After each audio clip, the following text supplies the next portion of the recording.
Don't kill me, guys. I'm not gonna lie. I like Noni Madueke. Yes, I said it. I'm not gonna lie to you. It may be the promo I'm seeing from Arsenal.com. It may be the stuff behind his interview and whatnot. Or it may be the article I read on The Athletic about Noni and the reasons why we bought him. But I'm not gonna lie. I'm liking Noni Madueke the person. I'm liking him. I'm thinking to myself, I still have my opinion that I still think we overpaid. I still think we overpaid for a player that Chelsea kind of didn't want. I still think we overpaid for a player that his stats have hardly set the league alight. However, when you look at his statistics in terms of his take-ons, as well as getting his shots off, plus him, I'm starting to think maybe I can see why he was bought. Because like one of the things that I think I need to accept is at times I can act like, okay, cool, I know more than the manager, right? And at times as fans, we can all act like that, right? But I'm sure across Berta, across Arteta, across the coaching staff, I'm sure there's a reason why this guy's been bought. But I'm not going to lie to you. Reading the article, hearing about my man's mentality, that's really impressed me. I'm not going to lie to you. I'm a Christian, right? So when I see stuff, for me, what I look for in the signing is not just, oh yeah, can you do this, can you do that? Whether we like to accept it or not, people's character, their mindset, their mentality, how they respond to criticism or negativity or difficulty, it speaks volumes about the mindset of a player and the attitude of a player. And there's a couple things about Noni that I've observed in the past couple of days with obviously the signing being announced that for me impressed me. Number one, right? I like that he said when he was saying his farewell, whatever post to Chelsea, he actually thanked the Chelsea fans for all the criticism. He thanked them for it. He said, thank you for the laughs. He thanked them even for the criticism. And then I read that. I was like, okay, that's mad interesting. And then obviously I get email notifications about 3 articles to The Athletic, right? So obviously I read it must have been like a 6-minute read, like an article, looking into the reasons why Arsenal was so desperate to sign Noni Madueke when once it transpired that he'd become available on the market, right? And it was spoken about his mentality. It was spoken. The article said that many in close quarters, close to Noni, as well as coaches and whatnot, even former teammates, what comes across to a lot of people with Noni Madueke is his mentality. That he's someone that doesn't wilt or doesn't disintegrate or, go missing if he gets criticism, if he gets negativity. In fact, he uses that as fuel. And for me, I like that. I like that because that's kind of what we need. We need players that are okay with getting criticism. And I think the fan backlash, obviously, I wasn't one of those that signed the whole petition that got, 6,000 signatures. I think that stuff is kind of extreme. And the abuse stuff, I've already spoken about that. That's just stupid. It's nonsensical. Doesn't make any sense. But it speaks volumes of my man's character that he just swatted that aside. He came, he's doing his shoot of Arsenal. He looked fresh in the tee, by the way. I'm not going to lie. And he's also a good-looking guy. Let's be honest. He's a good-looking guy, right? There was a lot that came out. And I think the thing that his mentality already kind of started swaying me. Now, I'm not saying he's an amazing player, he's better than this, he's better than that. I'm just basically just trying to help you understand that my stance on him, though I was against the signing, I think because I like him as the person, I'm starting to at least be able to see past another Chelsea buy and see, okay, why exactly did we sign him? right? And then another other reasons why I'm thinking, okay, reading that article, you should actually read it. It's a good article. I'm not even trying to plug Athletic. It's a really good article. It was free as well if you just have an account with them. What was really cool was they spoke about his he's got a penchant for dribbling, taking on his man, and it spoke and if you watch his interview with Arsenal, that's one of the things that's highlighted about him. He likes to take on his man. When he gets the ball, his first thought is, how can I beat my man? His first thought isn't, yeah, let me just, tippy-tappy for a bit, then bring it back, and then just pass it back, which some of our wingers tend to do. His first thought is, how can I progress this? How am I going to beat my man every single time? And you know what? That's actually what I like about Noni. And this is not me talking, biased. This is what I liked about Noni even when he played at Chelsea. I thought, one thing you can't say about Noni Madueke is that he doesn't take on his man. I remember when Chelsea first signed him, I thought he was air. I thought he was whack sauce. I thought he was terrible. And then I kind of saw shoots of life under Pochettino, and I saw some more shoots last season. One thing is clear, my man likes to take on his man, right? He likes to beat his man, and I think that's really, really key for us. And another thing is, it's not just enough to take on his man. My man likes to get his shots off. I think he's ranked second for basically most shots in terms of like wingers or something. I need to look into the statistics of that. But he ranks high in terms of actual dribbles resulting in shots. That's what we need.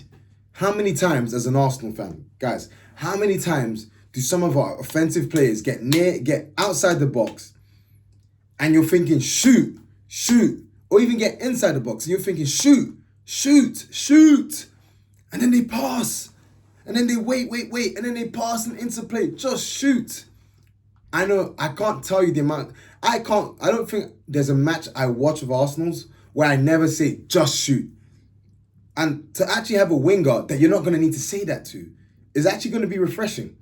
Now, does this mean every shot of his is going to be on target? And no, he's probably going to have a couple shots that are off target, but I'd rather that.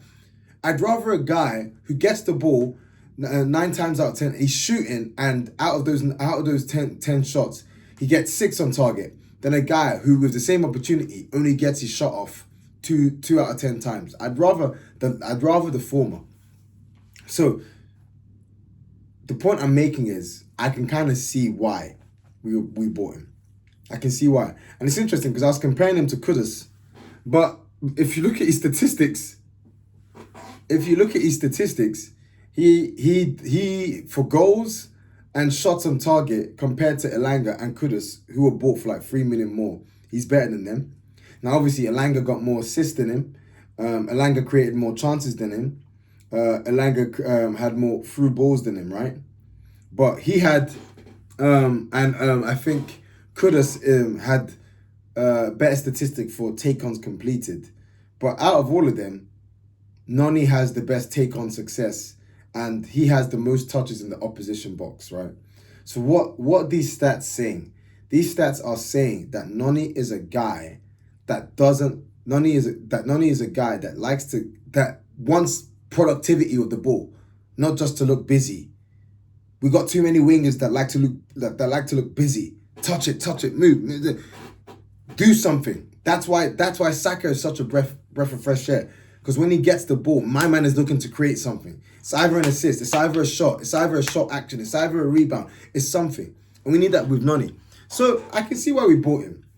And plus, obviously, the versatility on both wings as well. And for me, I don't know. I actually like the fact that his route has been unconventional.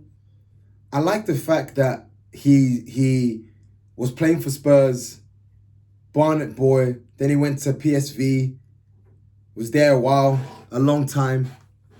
I like that, actually. I really like that because it shows you this is a guy that's unafraid to back himself and take risks.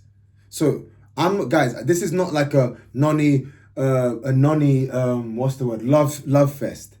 I'm just saying, I like the guy as a person. I like that he's confident. He's a bit arrogant. You'd rather someone who's a bit arrogant that you have to coach into being humble than someone who's got no ambition at all and wilts and doesn't back himself, which I can't lie, some of our players kind of have that attitude. I like that in Noni. And I like the fact that he's boys with Deckers. I like the fact that he's boys with Bukayo. I like that.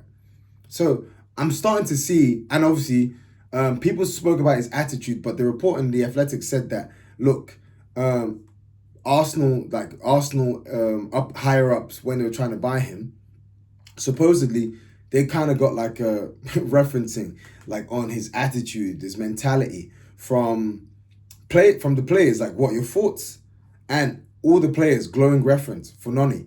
So boy, like there's clearly something there, right? If the players give him a glowing reference, if Arteta is desperate to get this guy and supposedly gave him a presentation with data and metrics that really impressed Noni and his dad.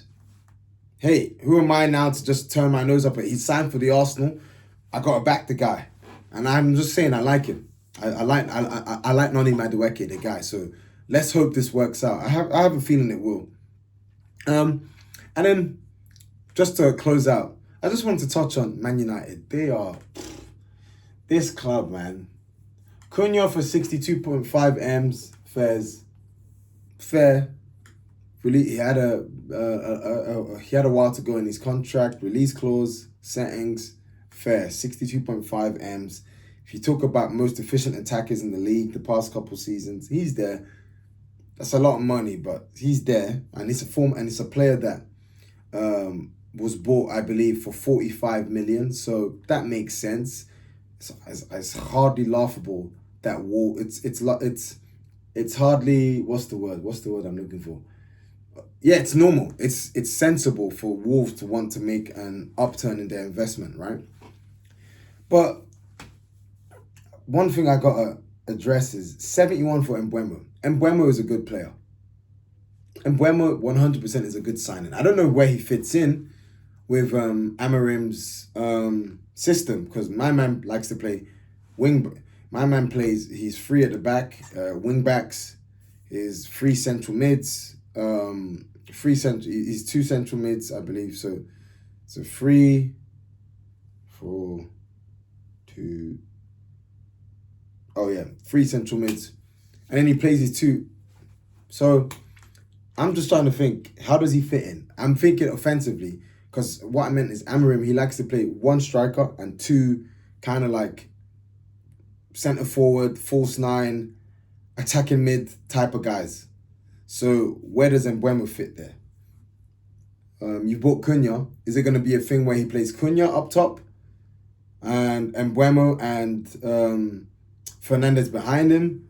Or he plays Mbuemo up top and Cunha and Fernandes behind him? That could work, to be fair, because Mbuemo, he's a good finisher. When he gets into the box, the guy is lethal. He's a good finisher. Maybe that could be the striker, but I hear they didn't want to buy a striker. Point I'm making is, number one, that's for Amarim to figure out. But 71 million. This club, 71 million for a player with 1 year left on his contract. 71. Let me say that again. 71 million pounds. 71 million. Only United would pay that for Mbuemo. This club, only United would pay that. He's a good player, but they've definitely overpaid for him. Definitely overpaid. For a player that's probably not going to sign a new contract with Brentford. A player that's got 1 year left in his deal. 71 million pounds. Meanwhile, my club is quibbling over 63 million for Gyökeres. I don't even want to talk about that deal. Just get it done. Point I'm making is this. I think United, I think then it's a good signing, but like it just tells you the problems with United. Like, this team, they cannot haggle a good deal to save their life, man. Man United, they would be toast. If they went Spitalfields Market with my mum haggling for fish, they would be toast. Boss man would take them to the cleaners. They'd get...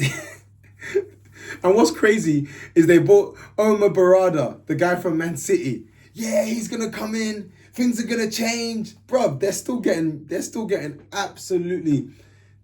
roasted on the transfer deals they get. In a world where Ademola Lookman, fair enough, it's Premier League tax, I get it. But in a world where Ademola Lookman is going for like 30 to 40 million pounds, 27 years old, a guy in his prime, You're buying Mbuemo for Kvaratskhelia money. Probably you're buying Mbeumo for more money than Kvaratskhelia was bought for. Let's just let that sink in. You're going for more than... Yeah, it's crazy. It's a good signing. And Mbeumo is a good signing. He's a good player. That's the price Brentford wanted. But I think that is nuts. That is absolutely nuts. 71 million they paid for him. Yeah, United can't negotiate to save their life. And then just lastly, Hugo Ekitike. Good signing. Good signing. I like Liverpool, man. The way they power played Newcastle. That's annoying, man. They're a problem. I'm gonna do my next video. I'm gonna do is potential Premier League predictions, basically. Well, based on what I see each club doing now, where I think each club is gonna be, it's gonna be an interesting one because wow, this season is shaping up. That Ekitike, Florian Wirtz, Kirkes, Frimpong, decent signing as well, bruh. Liverpool are not trying to. Yeah, basically they don't want this to be a flash in the pan. So it's interesting. Let's see what the season yields, man. But I think these are really, really top-notch signings. I just need Arsenal just to sort out Eze, sort out Gyökeres, and I'll be happy. And then the outgoings as well. I don't even want to talk about Rodrigo. I'm bored of this. I don't even want to talk about him. Anyways, guys, thank you so much for listening. Have a wonderful evening. I'll see you all later.